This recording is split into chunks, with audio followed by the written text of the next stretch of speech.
সমালোচক থেকে সাধারণ দর্শক, শাহরুখ খানের নতুন সিনেমা ডানকে নিয়ে বিভিন্ন মতামত সামনে এসেছে। বক্স অফিসে 450 কোটি দোরগোড়ায় এই ছবি।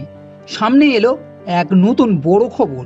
শোনা যাচ্ছে অস্কারের মনোনয়নে পাঠানো হয়েছে রাজকুমার হিরানির ছবি ডানকিকে। হ্যাঁ, ঠিকই শুনেছেন, এবছর অস্কারের দৌড়ে রয়েছে শাহরুখ খানের এই ছবি। জানা যাচ্ছে যে ইতিমধ্যেই ছবি মনোনয়ন পাঠানো হয়েছে একাডেমি অ্যাওয়ার্ডের জন্য।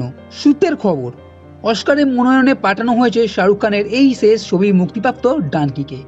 এর আগেও অস্কারে পাঠানো হয়েছে শাহরুখ খানের ছবিকে।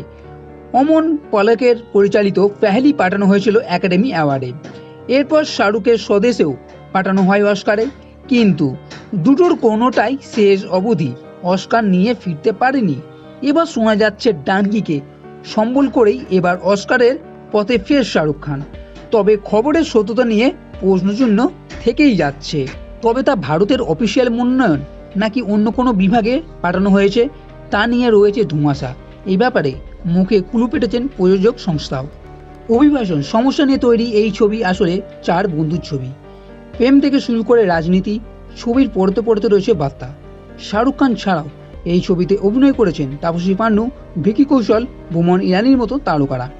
ছবি রিলিজের পর থেকেই সোশ্যাল মিডিয়ায় এই ছবি ঘিরে মিশ্র প্রতিক্রিয়া পাওয়া গেছে।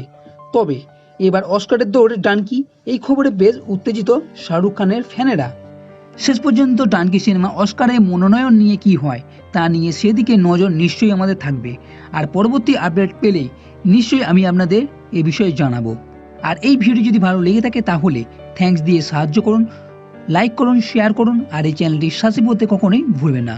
এই ভিডিও দেখার জন্য ধন্যবাদ।